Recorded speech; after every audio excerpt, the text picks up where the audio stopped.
We are going to see 13th question. A space station is at a height equal to the radius of Earth. If v is escape velocity on the surface of Earth, then same on space station is equal to dash times ve. So escape velocity of Earth's surface, that is v is equal to square root of 2 gm divided by r. M is mass and r is radius of Earth respectively. As the space station is at a height of h from surface of Earth, distance from the center of Earth becomes now r dash is equal to r plus h. Thus the escape velocity on the space station becomes now vs is equal to square root of 2 gm divided by r plus h. Since it is now 2 gm divided by r plus r, which is equal to 2 gm divided by 2r. They are given h is equal to r. So I can say that it is now 1 by root 2 into square root of 2 gm divided by r. Gm divided by r is ve. So it is now v divided by root 2. V divided by root 2. So option C is correct for 13th question. Option C is correct for 13th question. We will move to 14th question now. 14th question says that which of the following graph correctly represent the variation of g on Earth? Variation of g on Earth. So variation of g with distance r from center of Earth is now g is equal to gmr divided by r cube. G is directly proportional to r here. This is for r is less than capital letter R, that is radius of Earth. For r is greater than or equal to r, then g becomes now gm divided by r square. So g is inversely proportional to r square. So if you plot the graph, it must be g is directly proportional to r in this way. G is inversely proportional to r square means in this particular way. This is now r. So which graph is correct? Graph B is correct. Graph B is correct.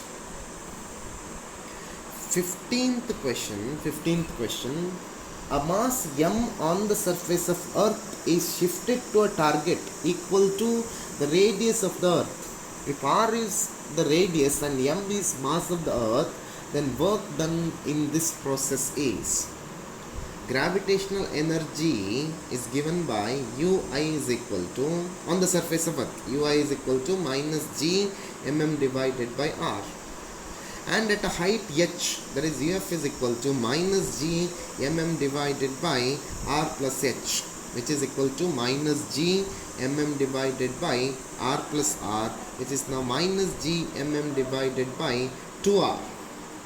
So work done in shifting, that is w becomes now uf minus ui, which is equal to minus g mm divided by 2r minus g mm divided by r, which becomes now minus g mm divided by 2r plus g mm divided by r. I can take this g mm divided by r out, 1 minus half. So this becomes, my dear students, g mm divided by 2r, which is equal to mgr divided by 2. mgr divided by 2. So option A is correct. Option A is correct, my dear students. We'll go to last question, 16th question. A satellite is orbiting close to Earth and has a kinetic energy k. The minimum extra kinetic energy required by it to just overcome the gravitational pull of the Earth is, kinetic energy is equal to k. Potential energy is equal to 2k, in fact minus 2k. Total energy becomes now, total energy, that is now sum of these two, minus 2k plus k, which is equal to minus k. To overcome gravitational pull, total energy will have to be 0. So required energy is kinetic energy, which is equal to k, which is equal to k, means option B is correct. Option B is correct. Hope all these questions are clear, my dear students.